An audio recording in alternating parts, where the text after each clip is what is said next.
9/11 کے بعد عالمی سیاسی منظرنامے میں بڑی تبدیلیوں نے شام، افغانستان، عراق، لیبیا سمیت پوری دنیا کو اپنی لپیٹ میں لے لیا۔ وطن عزیز بھی اس نا ختم ہونے والی جنگ میں گھر گیا۔ دوسری جانب تکفیر و توہین کا سلسلہ شہروں میں فرقہ واریت کی آگ بدستور بھڑکا رہا تھا۔ 80,000 سے زائد افواج پاکستان کے نوجوان، عوام الناس، سیاستدان، بیوروکریٹس، صحافی اور ہزاروں علماء کرام شہید ہوئے۔ دہشت گردوں کے مذہبی لبادے نے مدارس، داڑھی، ٹوپی، پگڑی کو ڈر اور خوف کی علامت بنا دیا تھا۔ ایسے میں جامعہ بنور عالمیہ کے محتمم و شیخ الحدیث مفتی محمد نعیم رحمہ اللہ واحد شخصیت تھے جنہوں نے جلسوں، TV shows, press conferences میں دہشت گردی کے خلاف کھل کر مذہبی طبقے کا موقف پیش کیا۔ لہٰذا علماء نے یہ طے کر لیا کہ بھائی سب سے پہلے اسلام ہے اور مسلک بعد میں ہے۔ خودکش حملہ حرام ہے، اس لیے کہ اس کی وجہ سے لاکھوں آدمیوں کی، ہزاروں آدمیوں کی جانیں چلی جاتی ہیں، معصوم لوگ مارے جاتے ہیں۔ 2014 میں سانحہ APS پیش آیا جس میں معصوم بچوں کی لاشوں نے پوری قوم کو جھنجھوڑ کر رکھ دیا۔ اللہ تعالیٰ نے قرآن کریم میں بتایا کہ وَسَمَّاكُمُ الْمُسْلِمِينَ، تمہارا نام مسلمان ہے، ہمارا نام دیوبندی، بریلوی، اہل حدیث، شیعہ سنی نہیں ہے۔ علمی مسائل، اختلافی مسائل جو ہے وہ علمی حد تک درسگاہوں میں پڑھائے جائے، لیکن عوام کے اجتماعات میں ان اختلافی مسائل سے بالکل گریز کیا جائے۔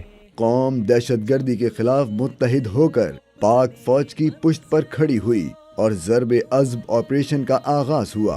پاکستان ایک ایسی ریاست ہے کہ جو مسلمان ہے، اس کا دستور اس کے مسلمان ہونے کی گواہی دیتا ہے، اور ایسا دستور ہے جو دنیا میں کسی اور ملک کے اندر نہیں پایا جاتا۔ اس ریاست کے خلاف کوئی مسلح کارروائی ہماری نظر میں کھلی بغاوت ہے، حرام ہے، ناجائز ہے، ہم کبھی اس کی تائید نہیں کر سکتے۔ اتنے لوگ یہاں مارے جا رہے ہیں، اتنی بربادی ہو رہی ہے، تو اب صحیح مسلم کی روایت ہے اہل اسلام کو قتل کریں گے اور مشرکین کو چھوڑیں گے، اور فرمایا کہ اتنے نیک ہوں گے ظاہری طور پر کہ تمہاری نماز ان کی نماز کے مقابلے میں کچھ نہیں ہوگی، تمہارے روزے ان کے روزوں کے مقابلے میں کچھ نہیں ہوں گے، تمہاری قرات ان کی قرات کے مقابلے میں، صحابہ کرام سے فرما رہے ہیں، اور مسلمانوں کی تکفیر کریں گے، اور تکفیر کرنے کے بعد مسلمانوں کی جو خون ہے اس کو حلال سمجھیں گے، ان کے اموال کو حلال سمجھیں گے۔ بہت دکھ ہے اس بات کا کہ مذہب کے نام پہ اتنی بڑی خون ریزی، اور یہاں کوئی بولنے کے لیے تیار نہیں ہے۔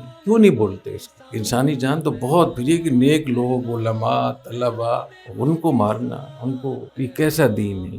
اس 6 سالہ آپریشن نے دہشت گردوں اور ان کے اعلی کاروں کی کمر توڑ دی اور پوری قوم نے سکھ کا سانس لیا۔ مگر دہشت گردوں کے بیانیے کے توڑ کے بغیر دیر پا حل ناممکن دکھائی دے رہا تھا، جس کے لیے مفتی محمد نعیم رحمہ اللہ فکر مند تھے اور اسی طرف توجہ دلاتے رہے۔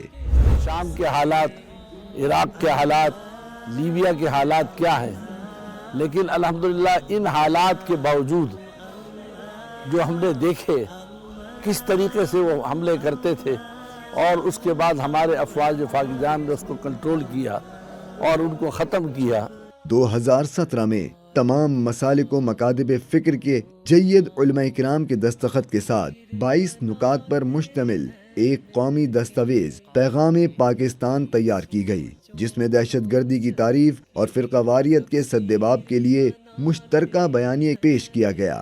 پیغام پاکستان کے حوالے سے اجلاس ہوا اسلام آباد میں، اسلامی یونیورسٹی میں، تو اس میں جو مفتی صاحب کی طرف سے جو تحریر دی گئی، یا دوسرے علماء کرام، خود حکومت نے بھی ایک تحریر جو ہے وہ تیار کی، اور اس کا نام دیا انہوں نے پیغام پاکستان، جس پہ مفتی نعیم صاحب نے اس پر بات کی اور اس کو چلایا، اور اس کے لیے جلسے ہیں، جلوس ہیں، سیمینار ہیں، اس میں مفتی صاحب کا مین کردار تھا۔ شیخ الحدیث مفتی محمد نعیم رحمہ اللہ نے اس دستاویز سے متعلق نہ صرف ملکی سطح پر آگاہی دی بلکہ عالمی سطح پر بھی اس پیغام کو پہنچایا، جسے پذیرائی ملی۔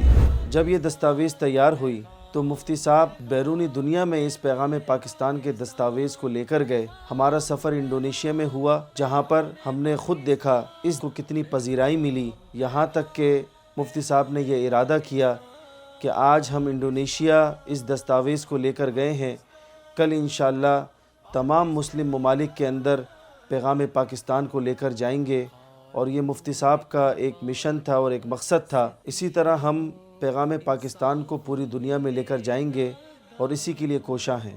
اس دستاویز سے جہاں فرقہ واریت دم توڑتی ہوئی نظر آ رہی ہے، وہیں پر دہشت گردوں کے خلاف تمام مکاتب فکر ایک آواز نظر آتے ہیں۔ پیغام پاکستان کی روشنی میں بہت ہی بہترین کوڈ آف کنڈکٹ تیار ہوا، جس میں تمام مذاہب اپنے مذہبی اجتماعات اس ضابطۂ اخلاق کے دائرے میں رہ کر بآسانی کر سکتے ہیں، اور یہ کوڈ آف کنڈکٹ فرقہ واریت کی روک تھام کے لیے سنگ میل ثابت ہوگا۔ ایک بار پھر حالات اسی طرف جاتے دکھائی دے رہے ہیں، دہشت گردی کے واقعات بڑھ رہے ہیں۔ ضروری ہے کہ اس پیغام پاکستان کو قانونی شکل دے کر فرقہ واریت اور دہشت گردی کے منڈلاتے ہوئے سائے سے قوم کو محفوظ بنایا جائے۔ آپ نے دیکھا کہ اس کے مثبت نتائج سامنے آئے، لیکن انتہائی افسوس کے ساتھ ایک بات سامنے آ رہی ہے، کچھ عرصے سے دوبارہ سے دہشت گردی سر اٹھا رہی ہے، ملک پاکستان کو بد امنی کی طرف دھکیلا جا رہا ہے۔ ہم دوبارہ پیغام پاکستان کے اس دستاویز کو زندہ کریں، دوبارہ اس پر متحد ہوں، واضح طور پر اپنا پیغام دیں کہ خودکشی، فتاوے ریاست کے خلاف جاری کرنا یہ ناجائز ہے، اس میں کسی قسم کی کوئی گنجائش نہیں۔